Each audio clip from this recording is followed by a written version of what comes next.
12லேருந்து நம்ம 14ஆம் வசனம் நம்ம பார்ப்போம். இந்த 12லேருந்து 14ஆம் வசனம் வந்து இங்கிலீஷ்ல பார்த்தோம் அப்படின்னா, 8 தடவ வந்து do not, do not, do not அப்படின்னு இருக்கும். ஸோ 12-14 தமிழ்ல நான் வாசிக்கிறேன். ஒரு இது மட்டும் நான் வாசிக்கிறேன். "உன் சகோதரன் அந்நியவசமான நாளாகிய அவனுடைய நாளை நீ பிரியத்தோடே பாராமலும்." அதே இது நம்ம இங்கிலீஷ்ல பார்த்தோம்னா, "do not gloat over the day of your brother in the day of his misfortune." அதாவது அ இந்த இடத்துல வந்து இது வந்து பாஸ்ட் டென்ஸா அவங்க எழுதியிருக்காங்க. அதாவது இந்த நாள்ல வந்து நீ பாராமலும் இருக்கணும். உன் சகோதரன் அந்நியவசமான நாளாகிய அவனுடைய நாளை நீ பிரியத்தோடே பாராமலும். அப்படின்னா பாஸ்ட் டென்ஸ்ல இருக்கணும். அப்படிதானே இருந்திருக்கணும் அப்படின்னு சொல்றாரு. ஆனா வந்து இத நம்ம எப்படி எடுத்துக்கலாம் அப்படின்னா, இது வந்து ஏதோமியர்களுக்கு கொடுக்கப்பட்ட ஒரு வார்னிங்கா நம்ப எடுத்துக்கலாம். ஸோ ஏதோமியர்கள் வந்து அதை வந்து ஒரு அட்வான்டேஜா அ எடுத்துக்கிட்டாங்க. ஸோ அ வந்து அவர்களுக்கு கொடுக்கப்பட்ட காரியங்கள்ல அவர்கள் வந்து அவர்களுக்கு கொடுக்கப்பட்ட அந்த பிசிக்கலா அவங்களுக்கு கொடுக்கப்பட்ட அந்த ஸ்ட்ரென்த் எல்லாத்தையும் வந்து இஸ்ரவேலுக்கு எதிரா என்ன பண்ணிட்டாங்க, அவங்க வந்து ஒரு அட்வான்டேஜா அவங்க எடுத்துக்கிட்டத கூட நம்ப அ பார்க்கிறோம். அதாவது வந்து மறுபடியும் அவர்களை குறித்து தான் அவர்கள் சொல்லிக்கிட்டே இருப்பாரு. ஏதோமியர்கள் வந்து இஸ்ரவேலுக்கு வந்து ஒரு அந்நியர்களா அவங்க பிஹேவ் பண்ணாங்க. அதாவது சகோதரர்கள். ஆனால் சில நேரங்கள்ல அந்நியர்களா யாருன்னே தெரியாத மாரி அவங்க வந்து அவங்களுடைய பிஹேவியர் வந்து இருந்துச்சு. அததான் இந்த வந்து அந்த 3 வெர்சஸும் வந்து எக்ஸ்பிளைன் பண்ணியிருப்பாங்க. அதுவும் நம்ப நெறைய நேரங்கள்ல நம்மளுக்கு ah ah we will believe that somebody will help us. ஆனா அவங்க வந்து நமக்கு யாருன்னே தெரியாத மாரி நம்மளுடைய இக்கட்டான சூழ்நிலையில பிஹேவ் பண்றதுங்கிறது it's that is worst part ஆக்சுவலா. ஸோ அது போல தான் இந்த இடத்துல ஏதோமியர்கள் வந்து இஸ்ரவேலர்களுக்கு இஸ்ரவேலர்களுக்கு எதிரா அவங்களுடைய பிஹேவியர் வந்து அப்படிதான் இருந்துச்சு. ஸோ இப்போ பாபிலோனியர்கள் வந்து அவர்களை பிடிக்க செல்லும்போது ஏதோமியர்கள் அவர்களுக்கு உதவி செய்வார்கள் என்று எதிர்பார்க்கப்பட்டபோது, அவர்கள் வந்து ஒரு ஃபாரின் பெர்சனா அவங்க பக்கத்துல நின்னு அவங்களோட என்னென்ன even they supported uh uh uh பாபிலோனியர்கள சப்போர்ட் பண்ணி அவங்களுக்கு எதிராவே இவங்க செயல்பட்டு கொண்டிருந்தாங்க. நெறைய ஆனா உற்ற சகோதரர்கள். அதாவது உற்ற சகோதரர் ஒரே சந்ததியிலிருந்து வந்தவர்கள். ஸோ அ இந்த இந்த காரியங்கள வந்து அ நம்ம பார்க்கிறோம்.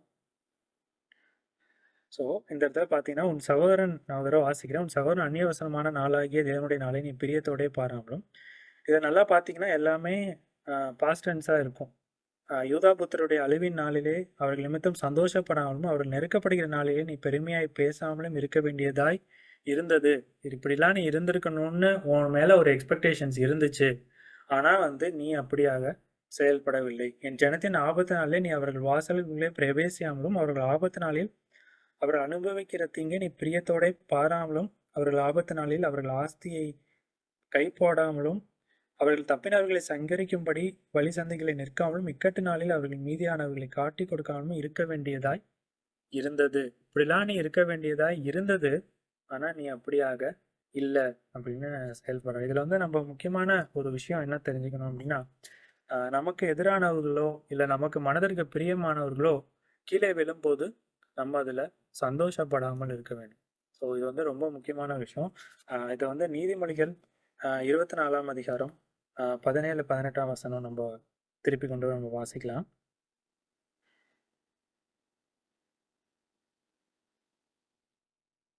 நான் வாசிக்கிறேன். "உன் சத்துரு விழும்போது சந்தோஷப்படாதே, அவன் இடறும்போது உன் இருதயம் களிகூராதிருப்பதாக. கர்த்தர் அதைக் காண்பார், அது அவர் பார்வைக்குப் பொல்லாப்பாயிருக்கும். அப்பொழுது அவனிடத்திலிருந்து அவர் தமது கோபத்தை நீக்கிவிடுவார்." ஸோ இதுலேருந்து ரொம்ப முக்கியமான ஒரு விஷயம். இஸ்ரவேலுக்கும் ஏதோமியர்களுக்கும் ஆகாதுதான். ஆனாலும் அவர்கள் விழும்போது இவர்கள் சந்தோஷப்படுகிற ஒரு சூழ்நிலையில அவர்கள் இருந்தார்கள். So most of the time நம்மளுடைய சில வாழ்க்கையில நம்ம பார்க்கும்போது நெறைய நேரங்கள்ல நம்ம வெளியில அத காட்டிக்கலனாலும், உள்ளத்தின் விதத்துல நம்ப ஒரு வித சந்தோஷத்துல இருப்போம். ஓகே. அவரு நம்மளுக்கு எதிராக விழுந்து விட்டார்.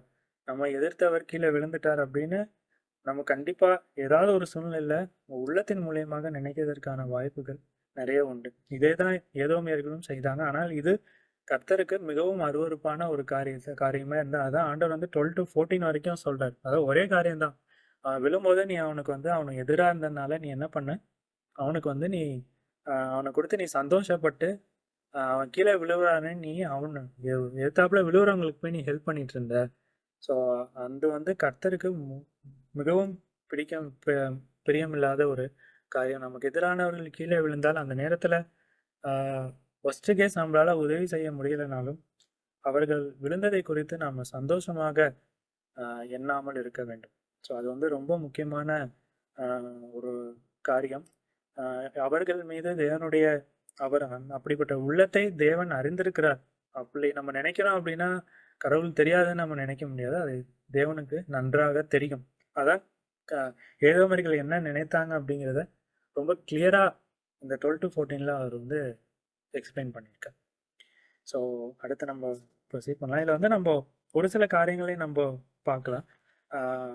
அதாவது இதில் வந்து நம்ம 3 விதமாக நம்ம பிரிச்சுக்கலாம். 1-9 வசனங்கள் நம்ம பார்த்தது வந்து ஏதோமேர்கள் ஒடுக்கப்படுவார்கள், அதாவது பெருமையாய் நினைத்த ஏதோமேர்கள் ஒடுக்கப்படுவார்கள் என்பதை குறித்து நம்ம பார்த்தோம். 10-14 ஏதோமியர்கள் இஸ்ரவேலருக்கு எதிராக எவ்வளோ வயலண்டா இருந்தாங்க, அதாவது எவ்வளோ மோசமாக செயல்பட்டார்கள் என்பதை நம்ம பார்த்தோம். நீங்க பொறுமையா இருக்கும்போது இன்னும் பொறுமையாக இதை வாசித்து பாருங்கள், வாசித்து தியானித்து பாருங்கள். இது வந்து ரொம்ப பிரயோஜனமாக இருக்கும். எவ்வளோ வயலண்டா இருந்தாங்க அப்படிங்கிறத நம்ம பார்த்தோம். ஸோ நம்ம பார்த்தது போல இவ்வளோ பெருமையா, இவ்வளோ மோசமாக, அதாவது எவ்வளோ ஒஸ்ட்டாக பண்ண முடியுமோ அவ்வளோ ஒஸ்ட்டாக அவங்க ஏதோமர்கள் பண்ணாங்க.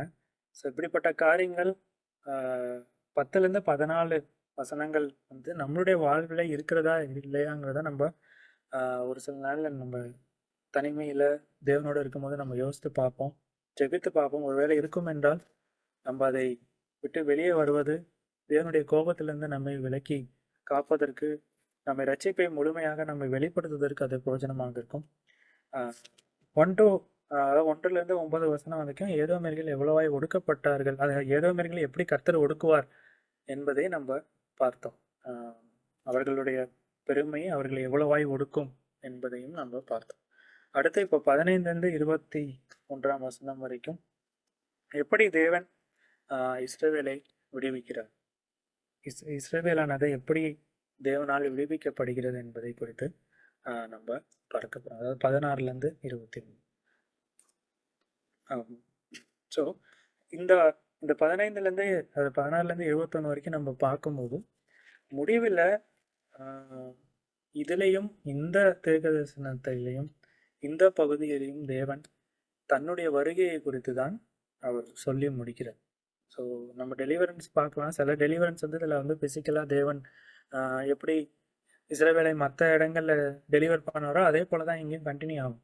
ஆனால் எப்படியாக முடிவில் அவருடைய ராஜ்யத்தில் நாம் எல்லாரும் பங்குள்ளவர்களாக இருக்க வேண்டும் என்பதை நினைவுபடுத்தி அதை மென்ஷன் பண்ணி தான் இங்கே வந்து உபதியா வந்து முடிக்கிறார். இது எப்போது எழுதப்பட்டது என்றால் பழைய ஏற்பாட்டு காலத்திலே எழுதப்பட்டது. ஆனால் தேவன் வெளிப்படுத்தின காரியம் முழுவதும் இப்போ இருக்க காலகட்டத்தில் இப்படி இஸ்ரவேல் ஜனங்களுக்கு மூலியமாக கர்த்தர் வந்து செயல்படுவாருன்னா செயல்பட மாட்டார்.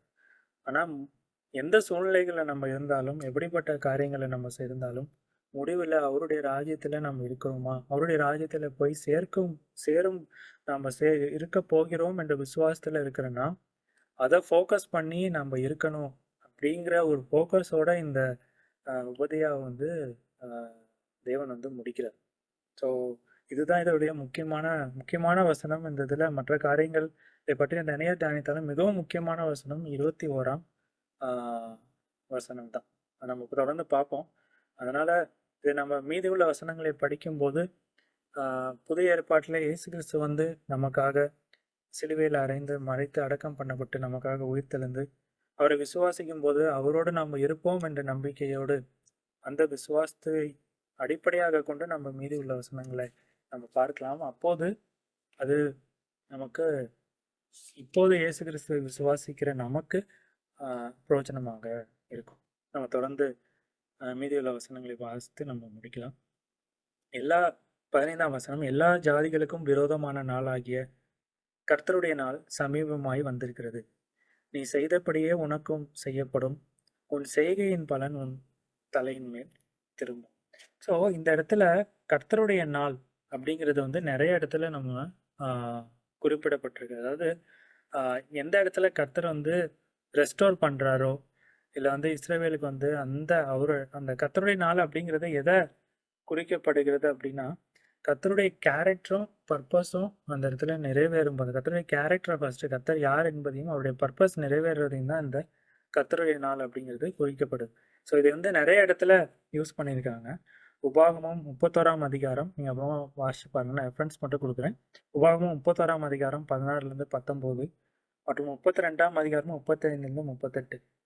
ஸோ ஓல்டு டெஸ்ட்மெண்ட்ல எல்லாமே கர்த்தருடைய நாள் அப்படிங்கிறது எதை மென்ஷன் பண்ணுது அப்படின்னா, அவருடைய அந்த அந்த நேரத்தில் அவர் என்ன அவர் எப்படிப்பட்டவரும் அவர் என்ன பர்பஸ்க்காக அதை செஞ்சாரு அப்படிங்கிறதையும் வெளிப்படுத்துகிறதா இருக்குது. ஆனால் இதே இது புதிய ஏற்பாட்டில் நாம் வருகிற போது கர்த்தருடைய நாள் என்போது அவர் மறுபடியுமாக நம்மை வந்து இந்த உலகத்துல வருகிற நாளே அது குறிப்பிடுகிறதாக இருக்கிறது.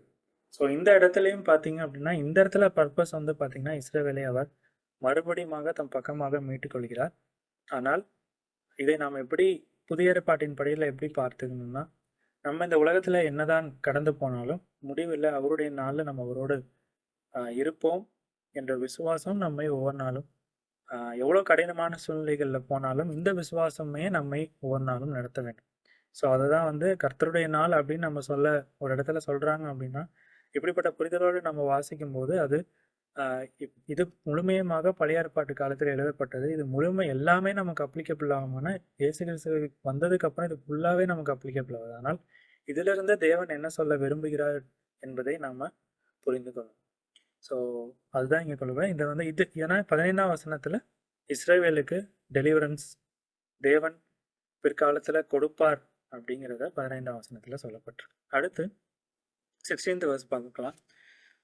நீங்கள் என் பரிசுத்த பர்வதத்தின் மேல் மதுபானம் பண்ணினபடியே எல்லா ஜாதிகளும் எப்பொழுதும் மதுபானம் பண்ணுவார்கள். அவர்கள் குடித்து விழுங்குவார்கள், இராதவர்களைப் போல் இருப்பார்கள். ஸோ இந்த இடத்துல பார்த்தீங்கன்னா மதுபானத்தை பற்றி குறிப்பிடப்படுறாங்க. அதாவது மதுபானம் பண்ணுகிறது அப்படின்னா மறுபடியும் மதுபானம் பண்ணுவது என்பது கடவுளுடைய கோபத்தை குறிக்கிறதாக இருக்கிறது. அதுதான் இப்போ முழுமையாக பார்ப்போம். மதுபானம் பண்ணுகிறதோ இல்லை வந்து as I have drunk, இங்கிலீஷில் பார்த்தீங்கன்னா for as I have drunk on my holy mountain, so all the nations shall drink continually, they shall drink and swallow and shall be as though they have never been. So இதை வந்து ஏதோமேர்களுக்கு எதிராக சொல்லப்பட்ட ஒரு வசனமாக இருந்தாலும் இந்த இடத்துல எதுக்காக சொல்லப்போனா தேவனுடைய கோபம் அவர்கள் மீது எவ்வளவா இருக்கிறது என்பதை வெளிப்படுத்துகிற ஒரு வசனம் இந்த 16ஆம் வசனம். தேவனுக்கு விரோதமாக அவர்கள் செயல்படும் போது அவர்கள் மீது எவ்வளவாக தேவன் வந்து கோபமாக இருந்தார். எந்தெந்த இடத்துல அந்த மதுபானம் ஆஸ் யூ ட்ரங்க் அப்படின்னு யூஸ் பண்ணப்பட்டிருக்கோ. அதனால தான் ஃபைனலில் வந்து சில கெச்சமனே தோட்டத்தில் கூட அந்த பாவமான மனிதர்கள் மேலே அந்த தேவனுடைய கோபத்தை கொடுத்து அந்த திசனை கொடுத்துல அவர் அழும்போதும் கூட இந்த இதுதான் இதையும் அதையும் நம்ம ரிலேட் பண்ணி படிக்கும் போது நம்மளுக்கு வந்து இது நல்லா தெளிவாக நம்மளுக்கு அதாவது பாவமான மனிதர்கள் மேல் உள்ள கோபத்தை இயேசு கிறிஸ்து மூலியமாக அவர் வந்து அவரை விசுவாசிகள் மூலமாக மீட்டு கொண்டார் என்பதை அதை சிம்பாலைஸ் பண்ணுறதுக்கு தான் இந்த 16th verse வந்து நமக்கு அதே நம்ம ரிலேட் பண்ணி படிக்கும் போது இது இன்னும் நமக்கு புரியும். அதாவது தேவனுடைய கோபமானது எப்படி மற்றவர்கள் மீது தேவனுடைய கோபத்தை இந்த பேதவர்கள் மீது எவ்வளவா இருந்தது, அதாவது அவர் பிரியமில்லாத ஜனங்கள் மீது அவருடைய கோபம் தொடர்ந்து இருக்கும் என்பதையும் இந்த இடத்துல தேவன் வந்து சிம்பலைஸ் பண்ணி சொல்ல. இது வந்து டைரக்டா நம்ம இந்த இடத்துல மீனிங் எடுக்க முடியாது. ஸோ இது வந்து ஒரு இன்டைரக்டா நம்ம அந்த போயட்ரி ஃபார்மில் நம்ம எடுக்கும்போது எந்தெந்த இடத்துலலாம் அந்த மதுபானம் சொல்கிறாங்களோ அது எல்லாமே தேவனுடைய கோபத்தை வெளிப்படுத்துகிற ஒரு சூழ்நிலையாக இருக்கும். ஸோ அதுதான் இந்த இடத்துல 16th verse நம்ம பார்க்குறோம். அடுத்து வந்து 17th verse, ஆனாலும் சீயோன் பர்வதத்திலே தப்பியிருப்பார் உண்டு, அவர்கள் பரிசுத்தமாக இருப்பார்கள், யாக்கோபின் வம்சத்தார் தங்களுடைய சுதந்திரங்களை சுதந்திரத்துக் கொள்வார்கள். இது வந்து நம்ம படித்தோடனே நம்மளுக்கு தெரியும். இந்த இடத்துல இது வந்து இஸ்ரவேல் மக்களுக்காக குறிக்கப்பட்டிருக்கிறது. அதாவது இந்த இடத்துல வந்து இஸ்ரவேல் மக்களை அவங்க பாதுகாப்பாங்க, ஆனாலும் சியோன் பருவத்திலே தப்பி இருப்பார்கள் கொண்ட இஸ்ரவேல் மக்களை இந்த இடத்துல அவர்கள் பாதுகாப்பார் அப்படின்னு சொல்லி அவர் சொல்லியிருக்கிறாரு. ஆனால் இதை எதை சிம்பாலைஸ் பண்ணுது அப்படின்னா, இஸ்ரவேல் மக்கள் இயேசு கிறிஸ்து வந்ததுக்கு முன்னாடி எல்லாருமே இப்போது அவருக்கு கீழே இஸ்ரவேல் மக்களாக நம்ம இருக்கிறோம். ஸோ அப்போ அவரை விசுவாசிக்கும் போது அவரோடு அவர்களுக்கு அவருடைய ஜனமாய் நாம் மாறும்போது அவரோடு நம்ம இருப்போம். அவர் அவர் முடிவில் அவருடைய அவருடைய அவர் நமக்காக வைத்திருக்க காரியங்களை நம்ம சுதந்திரித்துக் கொள்வோம் என்பதை சிம்பாலைஸ் பண்ணுற மாதிரி இந்த இடத்துல சொல்கிறார். ஆனால் இந்த இடத்துல ஸ்பெசிஃபிக்காக தேவன் இஸ்ரவேலுக்கு அந்த பாதுகாப்பையும் அவர்கள் என்ன இழந்தாங்களோ அதை வந்து அவர்கள் மறுபடியும் கொடுக்குறாங்க. இந்த இடத்துல முக்கியமானது நம்ம என்ன பார்க்கணும்னா, ஏதோமியர்களும் ஜென்டைல்ஸ் தான், அதாவது வந்து இஸ்ரவேல் மக்களே அல்லாதவர்கள் தான் அவங்க. ஆனால் இயேசு கிறிஸ்து வந்ததுக்கு அப்புறம் அவர்களுக்கும் இயேசு கிறிஸ்து அவருடைய ராஜ்யத்தில் பிரவேசிக்கிறதற்கான ஒரு வாய்ப்பை தேவன் கொடுக்குறார். ஸோ இதுதான் ரொம்ப முக்கியமானது.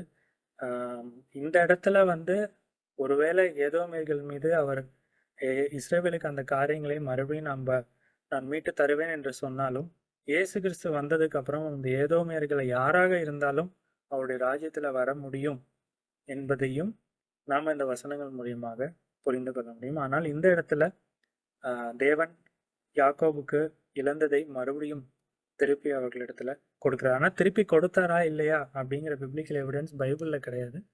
பட் ஆனால் நம்ம ஹிஸ்டாரிக்கலாக நம்ம படிக்கும்போது இந்த தீர்க்க தரிசன வார்த்தைகள் இஸ்ரவேல் மக்கள் மீது நிறைவேறினர். மறுபடியும் ஏதோமியர்களிலிருந்து மீட்டு இஸ்ரவேல் ஜனங்கள் அதை சுதந்திரித்து கொண்டார்கள். ஸோ இயேசு கிறிஸ்து, அதாவது தீர்க்க தரிசனத்தோட ஒரு முக்கியமான விஷயம் வந்து அவர் சொன்னால் அது கண்டிப்பாக நடந்திருக்கிறது.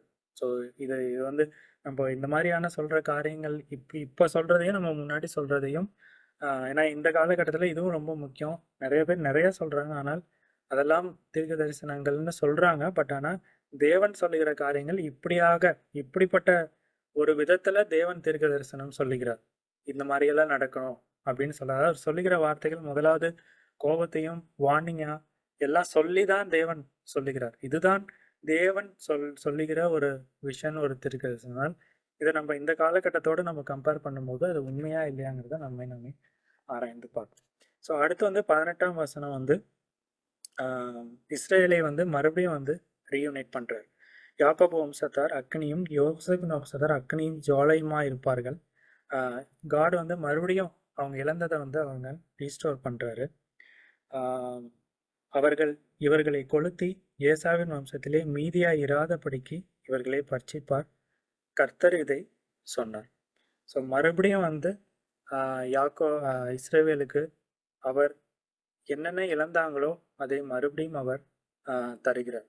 அதாவது ஏசா வம்சத்தில் இந்த இடத்துல பார்த்தீங்கன்னா இஸ்ரவேல் போய் ஆண்டவர்கிட்ட கேட்டாங்களா இல்லையா அப்படிங்கிறனால தேவன் அவர்கள் மீது கண்ணோக்கமாக இருந்து அவர்களுக்கு என்ன போகுதோ, அவர்கள் என்ன இழந்தாங்களோ அதை வந்து தேவன் வந்து அவர்களுக்கு மறுபடியும் என்ன இழந்தாங்களோ அதை மறுபடியும் திருப்பி தருகிறவராக இருக்கிறார். அதே போல அவர்கள் சத்துருக்கள் முன்பாக அவர்கள் வெட்கப்படாமல் அவர்களை பாதுகாக்கிறார். ஆனால் அது யார் செய்கிறார்? அவர் தேவனே அவர்களோடு கூட இருந்து அதை செய்கிறவராய் இருக்கிறார். ஸோ இதுதான் ரொம்ப, அதாவது தேவனுடைய பாதுகாப்புங்கிறது அவரை விசுவாசிக்கும் போது எவ்வளவாக இருக்கும் அப்படிங்கிறத நம்ம பார்க்கறோம். இங்கே பார்த்தீங்கன்னா அவர்கள் இவர்களை கொளுத்து ஏசாவின் வம்சத்திலே மீதியா இராதபடி இவர்களை பட்சிப்பார்கள். யாருமே இருக்க மாட்டாங்க. அதாவது இவங்களுக்கு கடவுளுடைய ஜனங்களை எதிர்த்துட்டாங்க. ஆனால் அவர்கள் கர்த்தர் வந்து அவர்களோடு இருக்கும்போது ஏசாவின் இடத்துல யாருமே இருக்க மாட்டாங்க, ஒருத்தர் விடாமல் அவர்கள் அழிந்து போவார்கள் என்று கர்த்தர் சொல்லுகிறார். ஆனால் இந்த வசனம் இப்போ இது அப்ளிகபிள் ஆகுமானா அப்ளிகபிள் ஆகாது.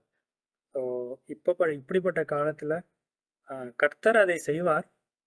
ஆனால் கர்த்தர் நமக்கு என்ன வேண்டியதோ அதை செய்வார். ஆனால் இப்படிப்பட்ட இந்த வசனங்களை நம்ம கோட் பண்ணி இந்த சூழ்நிலைகளை நம்ம ஜெபிக்கக்கூடாது. அதாவது எதிராளிகள் இப்படி விழ வேண்டும் என்றோ ஆனால் ஜெபிக்கக்கூடாது. ஏன்னா நம்ம பார்த்தது போல நம்ம தேவன் கற்றுக் கொடுத்த ஜெபத்தில் பார்க்கறது போல நாங்கள் மன்னிக்கிறது போல எங்களை மன்னியம்னு சொல்லியிருக்கிறாரு. ஆனால் இந்த இடத்துல நம்ம அதை எப்படி எடுத்துக்கணும் அப்படின்னா, தேவன் அவருடைய ஜனங்களை எவ்வளவாக பாதுகாத்து எவ்வளவு அவர்களுக்கு உதவிகரமாக இருக்கிறார் என்பதை நம்ம இந்த இடத்துல பார்க்கணும். எவ்வளோ வந்து அவர்கள் மீது அவருடைய ஜனங்களை எதிர்க்கும் போது அந்த இடத்துல தேவன் அவர்களுக்கு எவ்வளோ பாதுகாப்பை கொடுத்திருக்கிறார் அப்படிங்கிறத நம்ம இங்கே பார்க்குறோம். தொடர்ந்து அதாவது எந்தெந்த இடத்துலலாம் இஸ்ரவேலர்கள் வந்து கீழே விழுந்தாங்களோ இல்லை வழி விலகி போனாங்களோ அந்த அவர்களுக்கு எதிராக அவங்க ரொம்ப வீக்கான பாயிண்ட்ல இருந்தாங்களோ அந்தந்த இடத்துலலாம் காட் வந்து அவங்களுக்கு ரெஸ்டோர் பண்ணியிருக்கார். ஸோ ஸோ அவரை நோக்கி கூப்பிடும்போது, அவரை விசுவாசித்து அவர்கள் கூப்பிடும்போது அந்த இடத்துலலாம் கடவுள் வந்து அவங்கள ரெஸ்டோர் பண்ணி அவங்களுக்கு வேண்டியதை மறுபடியும் திருப்பி தந்திருக்கிறார். ஸோ நாமளும் வந்து நாம் தேவனோடு நம்ம இருக்கும்போது ஒரு சில காரியங்களை நம்ம ஆப்வியஸாக நம்ம இந்த உலகத்தில் இருக்கும்போது சில காரியங்களை நம்ம டிஸ்டர்ப் பண்ணும்போது, சில காரியங்களை நம்ம விடத்தள்ளும் போது நாம் கர்த்தரிடத்தில் நம்முடைய விண்ணப்பங்களை வைக்கும்போது கர்த்தர் நமக்கு நன்மைக்கு எதுவோ நமக்கு நன்மை எதுவோ அப்படிப்பட்ட விதமாக நமக்கு பதிலளிக்கிற தேவனாக இருக்கிறார். நம்ம மீது கண்ணோக்கமாக இருக்கிறார். அதனால இந்த உலகத்தை குறித்தான அதிக கவலைகள் நம் இருதயத்தில் இருக்க வேண்டாம். அவரை நோக்கிய ஒரு பாதையில நம்ம தொடர்ந்து போவோம். ஸோ அடுத்து 19ஆம் வசனம் பார்த்தீங்கன்னா, நீங்கள் 19ஆம் வசனம் வந்து நீங்கள் ஃப்ரீயாக இருக்கும்போது படித்து பாருங்கள். இதை வந்து கடவுள் எப்படி அந்த தேசத்தை ஸ்ப்ளிட் பண்ணி கொடுக்குறாரு மறுபடியும் அப்படிங்கிறத நான் குயிக்காக அதை நான் உங்களுக்கு சொல்கிறேன். அதாவது வந்து யார் யாருக்கு எதை கொடுத்தாரு அப்படின்னு. ஆனால் இது வந்து நம்ம மறுபடியுமாக முன்னாடி எப்படி நம்ம இனிஷியலாக அந்த இஸ்ரேல் மக்களை அந்த ஸ்ப்ளிட்டிங்லாம் நம்மளுக்கு கரெக்டாக தெரிஞ்சால் தான் அதை அண்டர்ஸ்டாண்ட் பண்ணிக்க முடியும். பட் இப்போ நான் வந்து ஒரு ஓரிவாக நான் சொல்கிறேன். அதாவது சமனான தேசம், அதாவது நெகேப் அப்படிங்கிறவங்களுக்கு வந்து லேண்ட் ஆஃப் பிலிஸ்தீன்ஸை கொடுக்குறாரு. பெஞ்சமின் அவங்களுக்கு வந்து கிளையாத்தை கொடுக்குறாரு. அதே போல் அந்த இடத்துல வந்து எக்ஸைல்ஸ் ஆஃப் த ஹாஸ்ட், அதாவது வந்து இஸ்ரேல் மக்களுக்குள்ள சில கானானியர்கள் இருக்கும்போது, அதாவது வந்து ஒரு இடத்துல வந்து அவங்க சிறைப்பட்டு போயிருக்காங்க. அப்படிப்பட்ட ஜனங்களுக்கு வந்து அவர் வந்து செர்பாத் அப்படிங்கிற ஒரு இது வரைக்கும் கொடுக்குறாரு.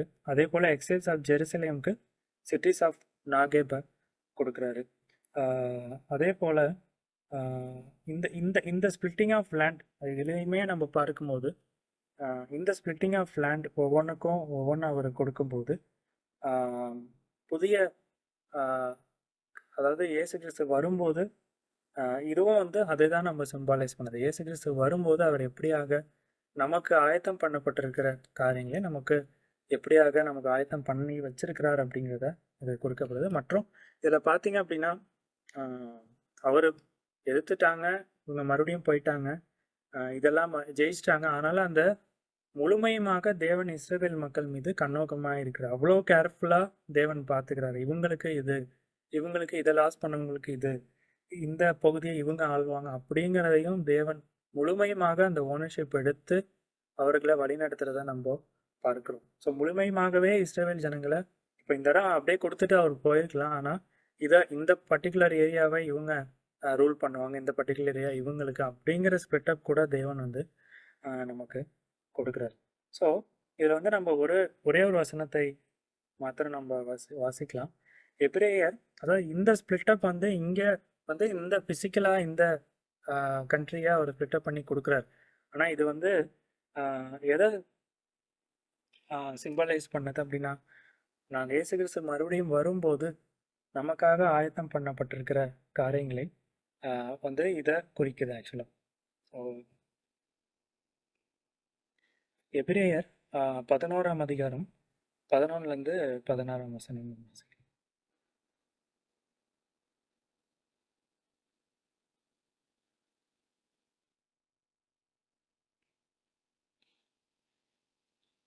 ஸோ இதில் வந்து நம்ம பார்ப்போம். இது வந்து நான் வாசிக்கிறேன். 11ஆம் வசனம்.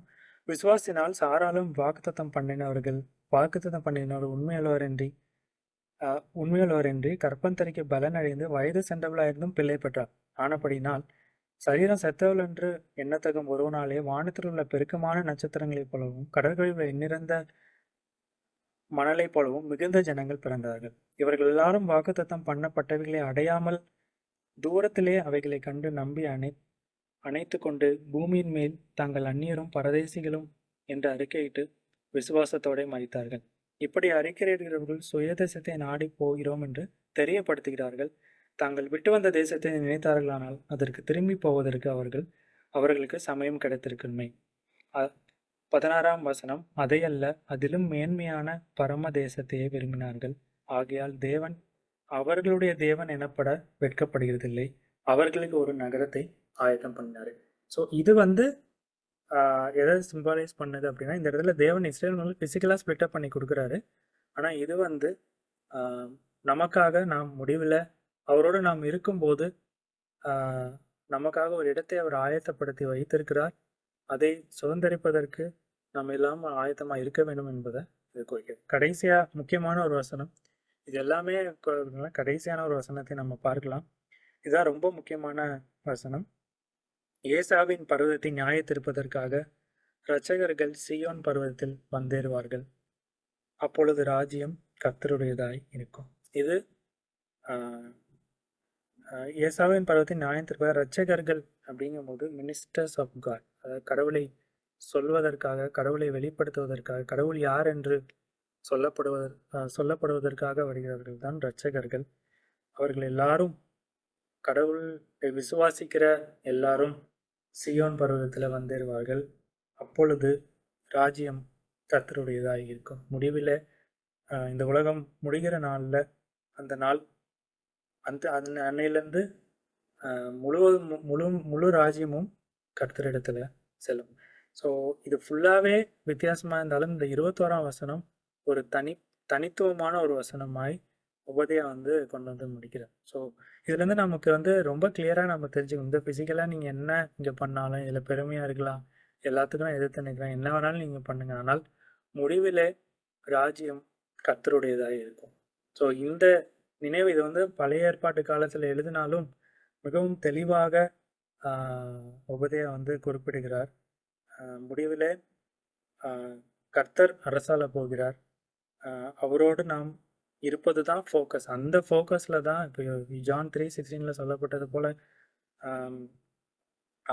அந்த நித்திய ஜீவனுக்கு நேராக தான் நம்முடைய வாழ்க்கையானது பயணிக்க வேண்டும். ஸோ இந்த உலகத்தில் இதை நான் எப்படி நம்ம பார்க்கலாம் அப்படின்னா, உலகத்தில் நிறைய காரியங்கள் நடந்து கொண்டே இருக்கும், ஆனால் அவை எல்லாவற்றிலும் தேவன் கூட இருக்கிறார். ஆனால் எல்லாவற்றிலும் தேவனை விசுவாசிக்கிறதுனால நான் அவருடைய ராஜ்யத்தில் பிரவேசிக்கிறதுக்கு ஏற்ற விதமாக நான் நடந்து கொள்கிறேன்னா, அப்படிப்பட்ட வாழ்க்கையின் முறையோடு நான் இருக்கிறேன்னா, அதை நோக்கிய பயணத்தில் என்னுடைய வாழ்க்கை இருக்கிறதா என்பதில் தான் நம்ம ஃபோக்கஸ்டாக இருக்கும். ஸோ ஏன்னா இங்கே நிறைய இந்த மாதிரியான காரியங்கள் இப்போ இஸ்ரேலுக்கு நடந்தது போல் நிறைய டிஸ்டர்பன்ஸ் நம்ம வாழ்க்கையில் வரும், சில கடுமையான சூழ்நிலைகள் வரும், சில நேரங்களில் மிகவும் தொய்ந்து போகிற சூழ்நிலைகளும் வரும். ஆனாலும் அவை எல்லாவற்றிலும் தேவன் நம்மளோடு இருக்கிறார். ஒன்று மட்டும் நம்ம புரிஞ்சுக்கணும், தேவனுக்கு தெரியாமல் எந்த காரியங்களும் நம்மளுடைய வாழ்வில் நடைபெறுவது இல்லை. ஸோ வந்து ஒரு சில காரியங்கள் இது கடவுளுக்கு ஆண்டவருக்கு தெரியாமல் இருக்குதா அப்படின்லாம் நம்ம யோசிக்க தேவையில்லை. ஆண்டவருக்கு எல்லா காரியங்களும் தெரியுமானால் எல்லாவற்றிலும் கர்த்தர் என்னோடு இருந்து என்னை நடத்துகிறார். ஆனால் முடிவில் அவருடைய ராஜ்யம் கடைசியாக அவர் தான் எல்லாவற்றுக்கும் அரசால போகிறார். ஸோ அப்படிப்பட்ட அந்த நினைவோடு நாம் வந்து ஒவ்வொரு நாளும் நம்ம நடக்கணும். ஸோ அந்த விசுவாசத்தை தேவன் நமக்காக சிலுவையில் என்ன காரியங்களை சிலுவை நமக்காக உயிர் நீத்து நான் அவரை விசுவாசிக்கும் போது அவரோடு இருக்கும்படியாக ஒரு வாய்ப்பை நமக்கு ஏற்படுத்தியிருக்கிறார். ஸோ அந்த ஃபோக்கஸில் தான் நம்ம எப்போவுமே செயல்பட. இது வந்து 20 வசனங்களுக்கும் ஒரு சம்பந்தம் இல்லாமல் ஒரு வசனமாக 26வது வசனம் இருந்தாலும் இது முடிவில் அவருடைய ராஜ்யம் எப்படிப்பட்டதாக இருக்கும் என்பதை விவரிக்கிற ஒரு பெரிய, இது டோட்டலாக அன்ரிலேட்டடாக இருக்குது. ஆனாலும் அந்த விஷன்லேயும் தேவன் இதுதான் ஃபோக்கஸ் பண்ணி சொல்கிறார். ஸோ அவ்வளோ ஃபோக்கஸ்டாக தேவன் வந்து அந்த நித்திய ஜீவனை நமக்காக ஆயத்தப்படுத்தி வைத்திருக்கிறார். ஸோ அதுக்கு நேராக நம்முடைய வாழ்க்கையை நம்ம பயணிக்க வேண்டும். ஸோ இந்த ஃபோக்கஸில் என்னதான் இஸ்ரவேலை அவங்க பாதுகாத்து நான் இப்படிலாம் அவர் பங்கு போட்டு கொடுத்தாலும் முடிவில் ராஜ்யம் அவருடையதாக இருக்கும். ஸோ அதுதான் அவர் ஃபோக்கஸ் பண்ணுறார். ஸோ அந்த ஃபோக்கஸ் தான் நமக்கும் இருக்கணும். ஸோ ஒரு ரீகேப் மாதிரி நம்ம பார்த்துடலாம். ஒரு கீயாக ஒரு 5 இல்லை 6 பாயிண்ட்ஸ் நம்ம பார்த்து முடிச்சிடலாம். முதலாவது நம்ம பார்த்தது போல ஏதோமியர்களை தேவன் அவருடைய ஜனங்களை எதிர்க்கும் போது அதை அவர்களே வெட்கத்துக்கு உட்படுத்துகிறார். அவருடைய கோபம் அவர்கள் மீது வெளிப்பட்டது. இதற்கு காரணம் என்ன அப்படின்னா, அவங்க தேவனுடைய ஜனத்துக்கு எதிராக செயல்பட்டார்கள்.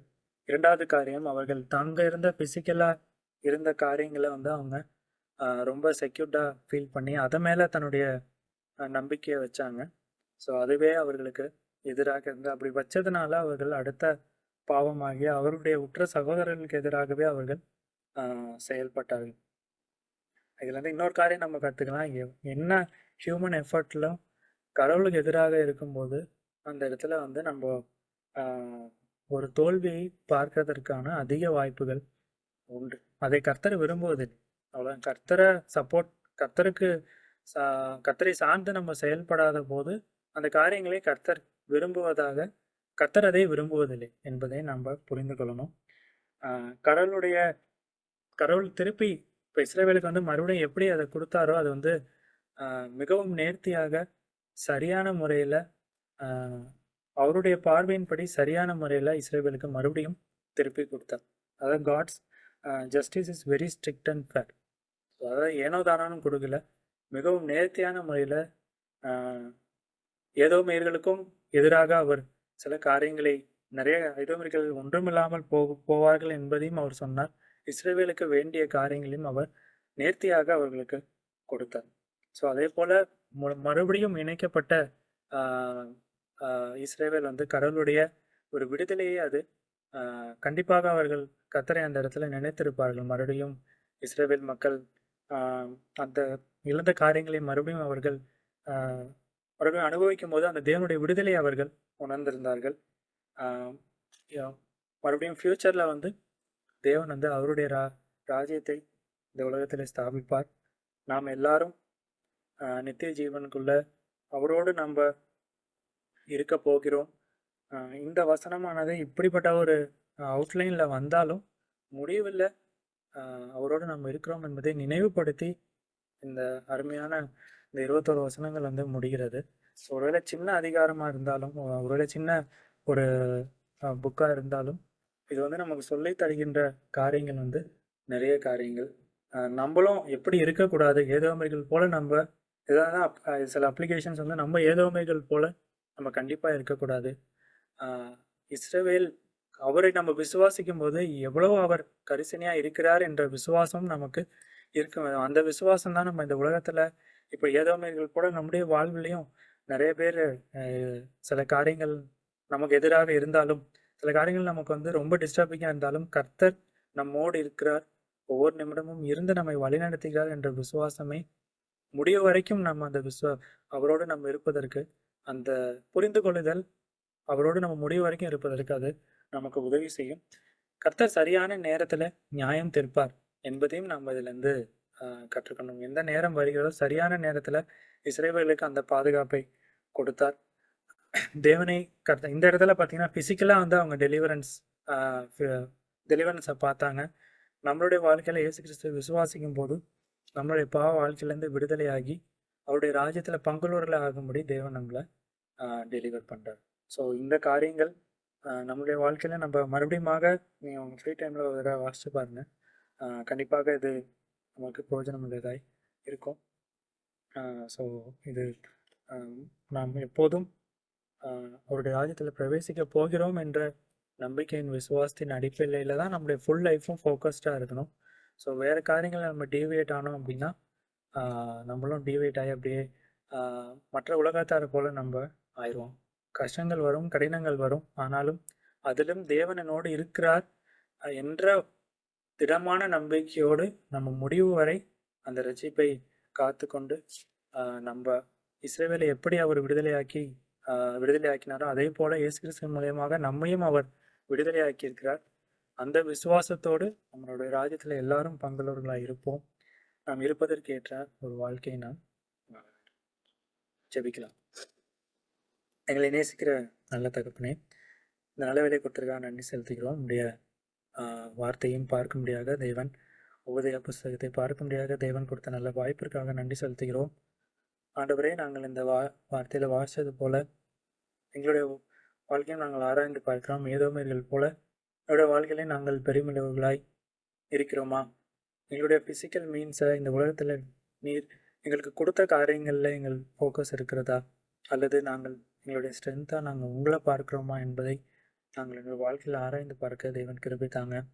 ஆண்டவரே, ஒரு வேளை அந்த ஃபோக்கஸ் மிஸ் ஆயிருந்தது அப்படின்னா, ஆண்டவரே, நாங்கள் மறுபடியும் அதற்காக உங்கள் இடத்துல நாங்கள் மன்னிப்பு கேட்டு மறுபடியும் எங்களுடைய முழு நம்பிக்கையும் எங்கள் தேவன் மீது நாங்கள் வைக்கவும், முழுமையுமாக தேவன் மீது நாங்கள் நம்பி இந்த இந்த விசுவாச வாழ்க்கையை நாங்கள் தொடர்ந்து வாழ கிருபை தாங்க. ஏனென்று சொன்னால், இந்த உலகத்தில் வருகின்ற கடினமான சூழ்நிலைகளில் நாங்கள் உங்களுடைய விசுவாசத்தை விட்டு விலகி போகாதபடி ஆண்டவரே, எங்களை நீங்கள் பாதுகாத்துக் கொள்ளுங்க. ஆண்டவரே, நாங்கள் முழு முழு மனதோடு நாங்கள் உண்மை விசுவாசிக்கவும், ஆண்டவரே, எந்த விதத்தில் நாங்கள் டீவியேட் ஆகாமல் எங்களை முழு நம்பிக்கையும் எங்கள் தேவன் மாத்திரமே என்ற ஒரு விசுவாசத்தோடு நாங்கள் தொடர்ந்து ஜீவிக்க எங்கள் கிருபை தாங்க. எங்களிடத்தில் குறைகள் குற்றங்கள் இருக்குமானால் ஆண்டவரே, எங்களை மன்னித்து ஆண்டவரே, உம்மோடு நாங்கள் மறுபடியும் தொடர்ந்து அந்த கர்த்தரோடு நாங்கள் தொடர்ந்து ஜீவிக்க எங்களுக்கு கிருபை தாங்க. நாங்கள் முடிவில் உம்மோடு வந்து சேருவோம் என்ற விசுவாசத்தோடு என்னுடைய வாழ்க்கையில் இந்த நிரந்தரமில்லாத வாழ்க்கையை நாங்கள் வாழவும், ஆண்டவரே, இது நிரந்தரம் இல்லை என்ற உணர்வு எப்போதும் எங்கள் உள்ளத்தில் இருக்கவும் தேவன் எங்களுக்கு அப்படிப்பட்ட ஒரு புரிதலையும் அப்படிப்பட்ட ஒரு மெச்சூரிட்டியும் தேவன் எங்களுக்கு தர வேண்டுமாய் நாங்கள் ஜெபிக்கிறோம். தொடர்ந்து ஆண்டவரே, நாங்கள் இந்த நேரத்தை எங்களுக்கு கொடுத்ததற்காக நன்றி. கொடுத்த எல்லா வாய்ப்புகளுக்காக, கொடுத்த எல்லா கால சூழ்நிலைகளுக்காக உங்களுக்கு நன்றி செலுத்துகிறோம். தொடர்ந்து தேவனை எங்களை நடத்துங்க. ஆண்டவரே, உம்மோடு நாங்கள் எப்போதும் உறவாடி உண்மையில நாங்கள் எப்போதும் சந்தோஷமாய் தொடர்ந்து எங்கள் வாழ்க்கையை ஜீவிக்க கிருபை தாங்க. இயேசு கிறிஸ்துவின் மூலமாய் ஜெபிக்கிறோம். எங்கள் ஜீவனுள்ள நல்ல பிதாவே.